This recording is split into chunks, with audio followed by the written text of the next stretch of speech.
नमस्कार, तुम्ही बघत आहात विदर्भ नंदन। वडोदा येथे राष्ट्रवादी काँग्रेस पार्टी शरद पवार पक्षाच्या पदाधिकाऱ्यांची बैठक संपन्न।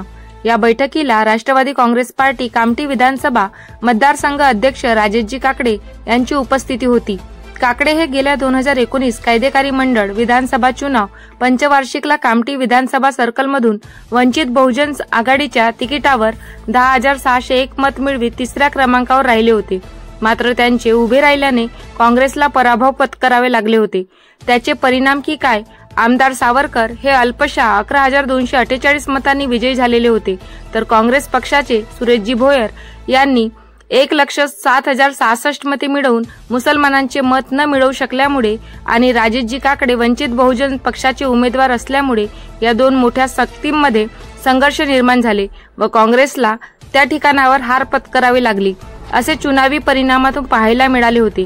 त्यांनी पक्षामध्ये प्रवेश केल्यापासून पक्षांमध्ये एक अत्यंत उत्साहाची लहर निर्माण झालेली आहे।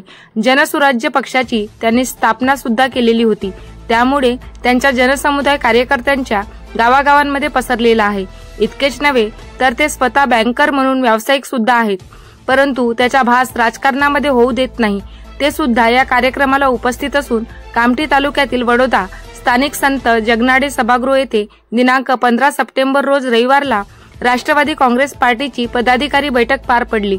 येणाऱ्या निवडणुकीमध्ये पदाधिकारी यांनी काय करायचे व समोर जिल्हा परिषद पंचायत समिती निवडणुकीसाठी आपण तयारी करावी, प्रत्येक गावागावात जाऊन पक्षाचा प्रचार करावा असे आवाहन या बैठकीत कामठी विधानसभा मतदारसंघ अध्यक्ष राजेशजी काकडे यांनी केले। कार्यक्रमाला उपस्थित कामठी ग्रामीणचे अध्यक्ष विशाल गाडबैल, अंबाडी गावचे उपसरपंच सोपान वानखेडे, सौ अर्चना गाडबैल, ग्रामपंचायत सदस्य विलास क्षीरसागर, सौरभ वाडके, भोजराज दारुटे, राजू सहाने, रामभाऊ रोशनखेडे, उमेश सराटकर, कार्तिक ठाकरे, शंकर केडवते, संजय घारड, ऋषी सेलोकर, अरुण ढोबडे, भास्कर पांतावणे, अनित कांबळे, प्रदीप करडभाजरे, धानुजी निमजे व कार्यकर्ते उपस्थित होते।